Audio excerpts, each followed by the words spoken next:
Oke, baik. Selamat pagi. Pagi hari ini kita akan melanjutkan materi kita dari pertemuan sebelumnya tentang sistem pasar. Hari ini kita akan belajar tentang demand, supply, and market equilibrium.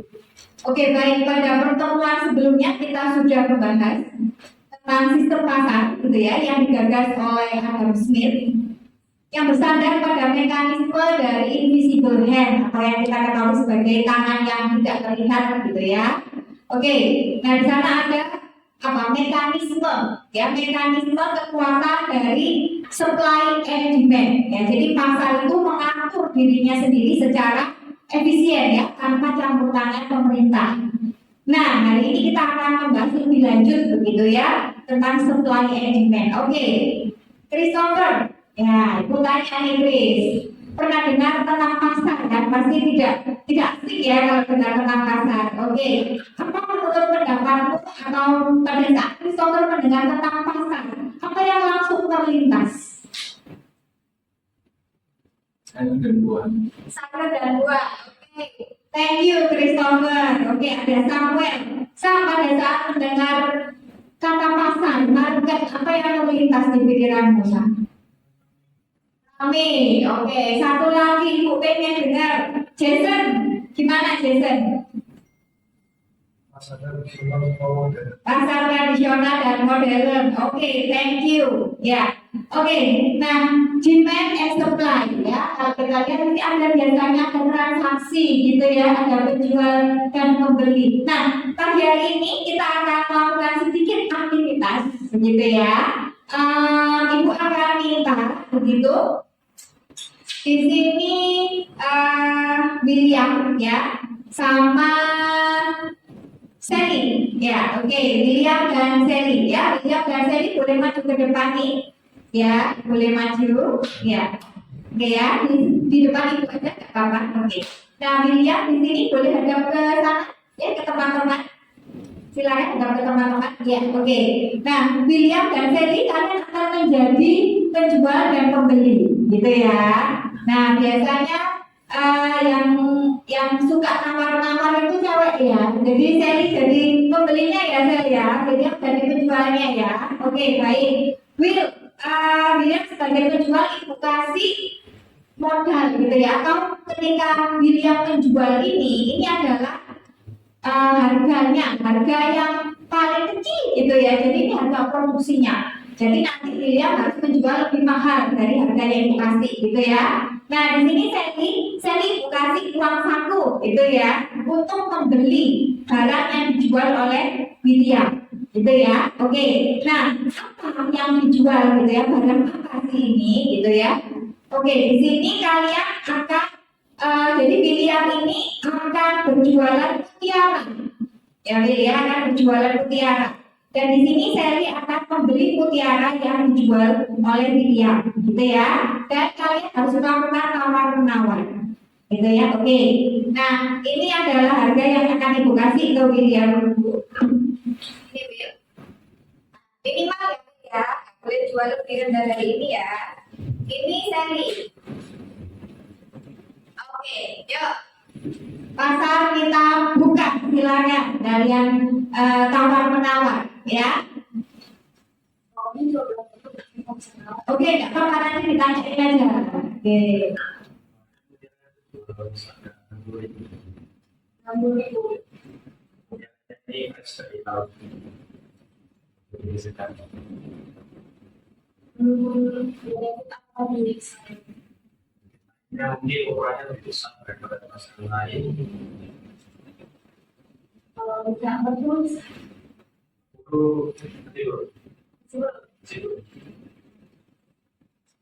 ya malah.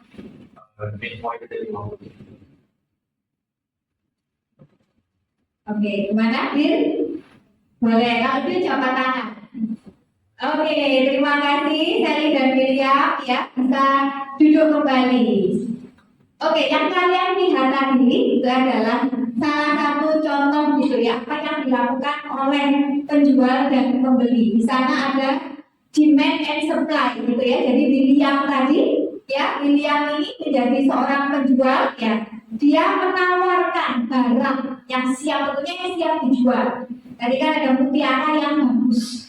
Dan Sally di sini sebagai pembeli, ya, dia ada permintaan. Ya, nah ini akan kita gali lebih jauh lagi ya hari ini ya.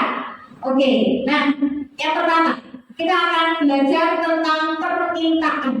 Permintaan itu apa? Permintaan itu schedule atau kurva, ya.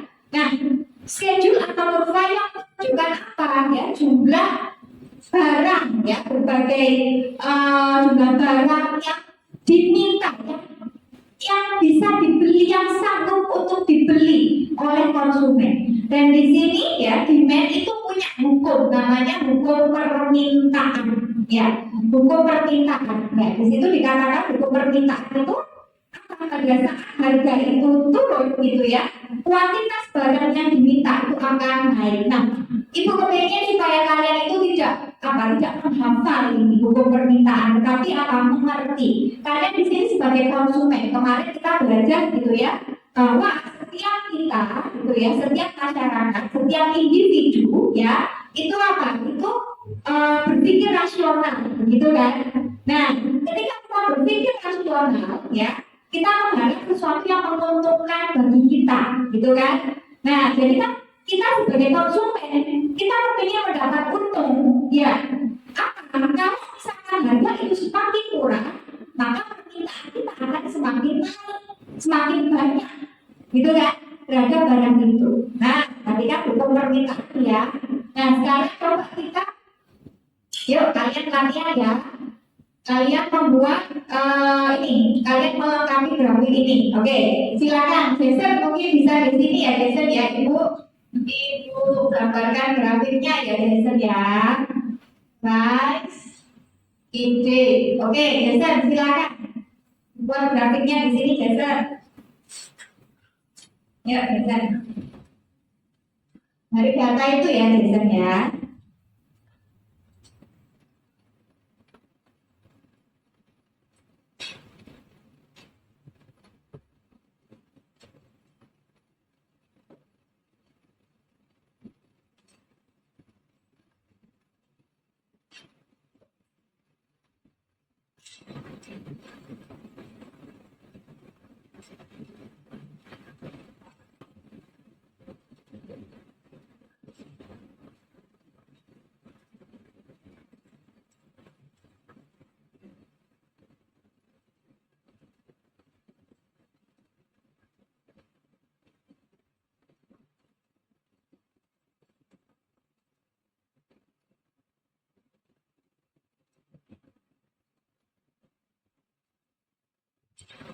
Yes, betul. Silakan ditarik. Iya, sip. Oke, good. Terima kasih. Jason boleh duduk. Oke, sip, betul ya. Jadi kurang lebih, nah ini adalah gambar kurva dari demand, ya, sesuai dengan hukum permintaan tadi. Nah kita lihat di situ ya, kurva ini apa? Kurva ini menurun, ya. Dari kiri atas ke kanan bawah, artinya akan downward sloping, ya, menurun dari kiri atas ke kanan bawah, downward sloping, ya. Oke, nah berikutnya dari sisi supply, ya, dari sisi supply, ya, schedule kurva gitu ya, yang menunjukkan apa? Jumlah barang yang mau dijual, yang bersedia dijual ya oleh produsen pada berbagai tingkat harga dan kualitas begitu ya. Nah, hukumnya berbunyi ya, pada saat harga itu naik ya, maka kuantitas supply itu juga akan naik. Nah, kalau kita membahas tentang supply, berarti kita lihat dari kacamata seorang produsen ya. Kalian senang nggak? Ini kalian jadi produsen ya, senang nggak kalau harga barang yang kalian jual itu naik? Senang kan? Nah, kalau harga barang yang kalian jual naik, artinya apa? Kalian semakin cuan banyak atau untung banyak ya? Iya kan? Nah, kalau seperti itu kalian sebagai penjual itu jual lebih banyak kan? Iya kan? Nah, makanya di hukum permintaan begitu ya, semakin tinggi harga itu semakin banyak kuantitas barang yang dijual. Oke, kira-kira yuk kita buat grafik dan tabelnya ya, seperti apa kira-kira.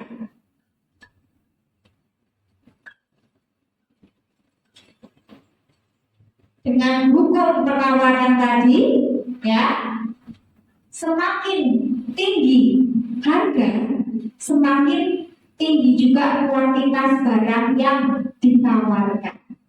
Pertanyaan tadi seperti apa? Sama ya Pak? Yuk silakan Pak. Langsung aja grafiknya.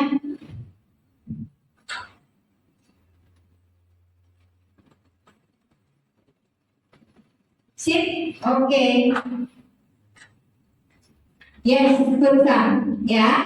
Nah, kalau yang tadi kurva demand kita sebut downward sloping, kalau yang kurva supply kita sebut upward. Kenapa upward? Karena itu menaik ya, dari kiri bawah ke kanan atas, kurva menaik. Dan hubungannya kalau yang supply berhubungan positif antara price dan juga quantity supply itu berhubungan positif. Kalau yang demand tadi itu berhubungan negatif atau terbalik, antara downward sloping, gitu ya. Nah, kalau kita pertemukan ya kurva demand dan kurva supply, jadinya akan seperti ini, ya. Oke. Nah, seperti X gini ya.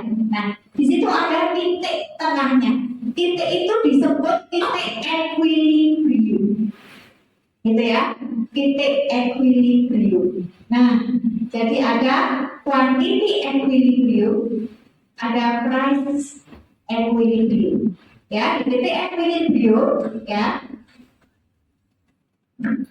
price equilibrium sama dengan quantity equilibrium di situ ya. Oke.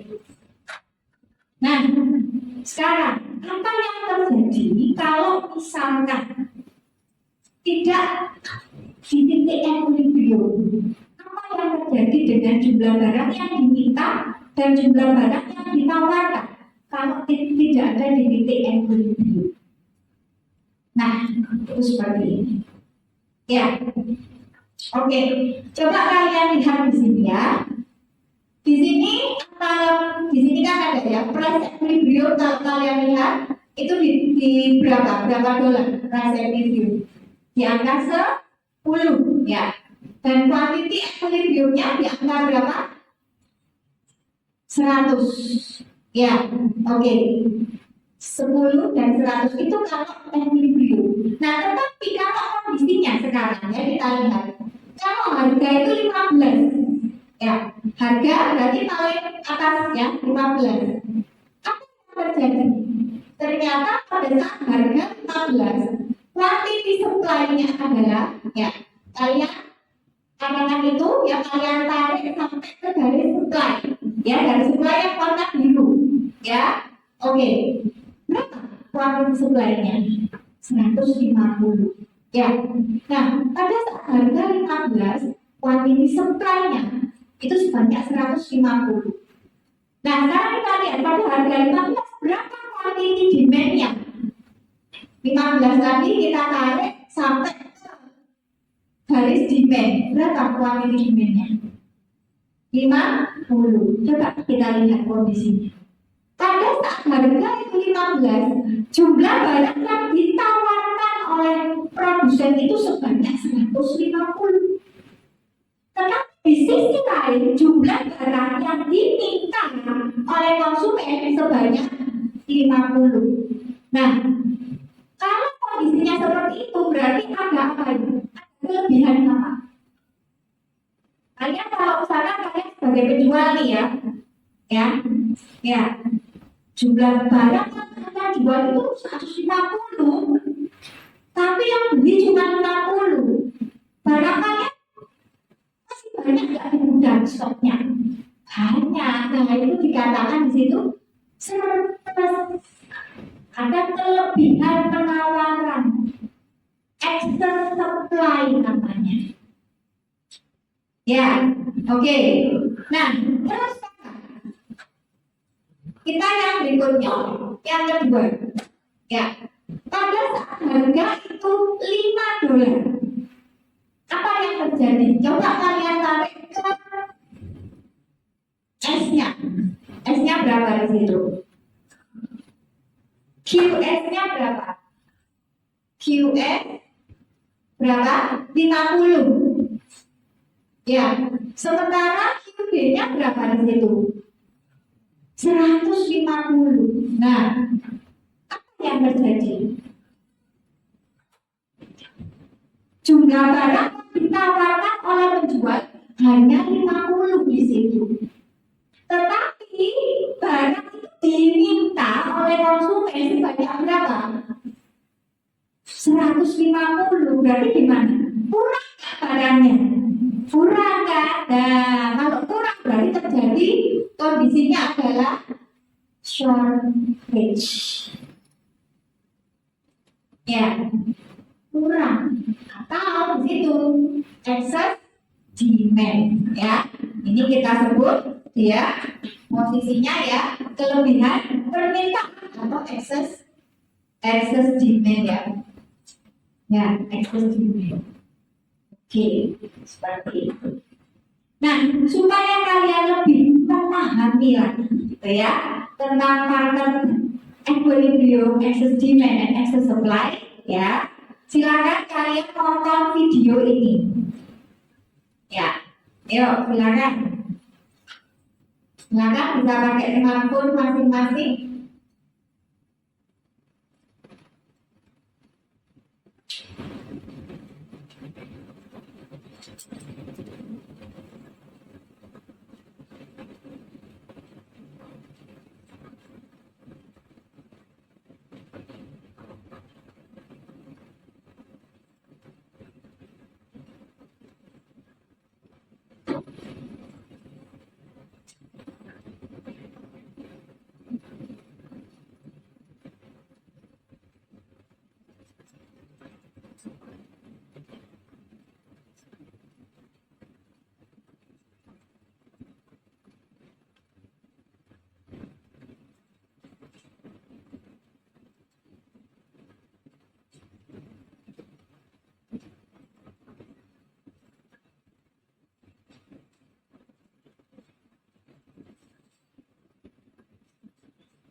Sudah selesai, sekarang membuat kalimat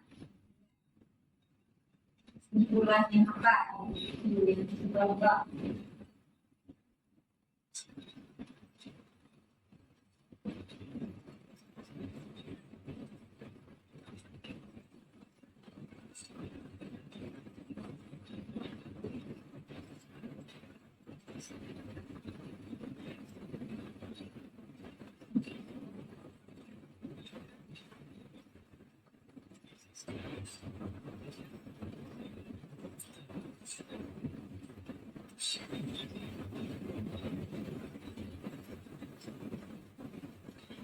Sam sudah selesai?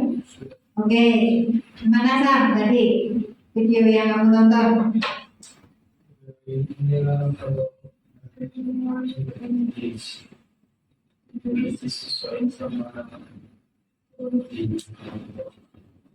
Oke, thank you. Ronaldo?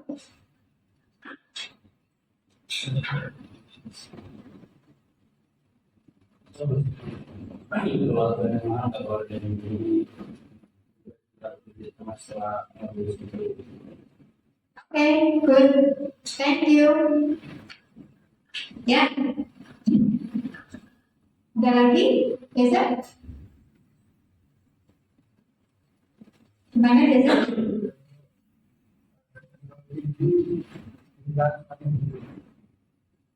Kalau harga terlalu tinggi, permintaan semakin sedikit.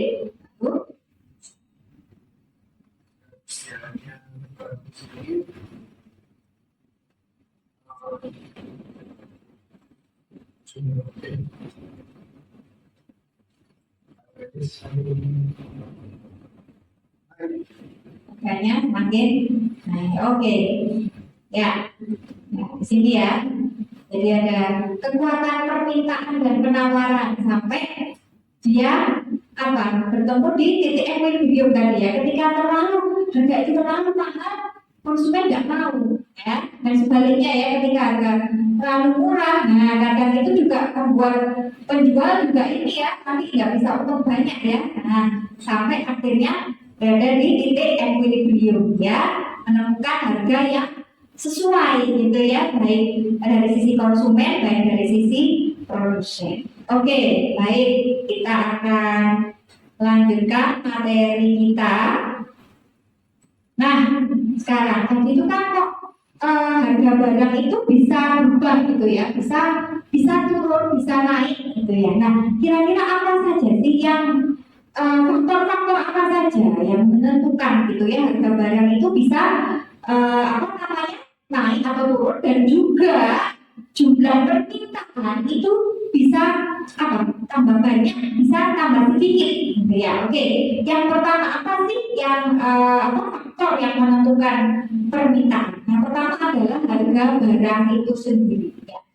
Kita sebagai konsumen, gitu kan, kalau harga lebih murah kita akan senang. Mungkin awalnya kita tidak bisa membeli barang itu karena bagi kita terlalu mahal.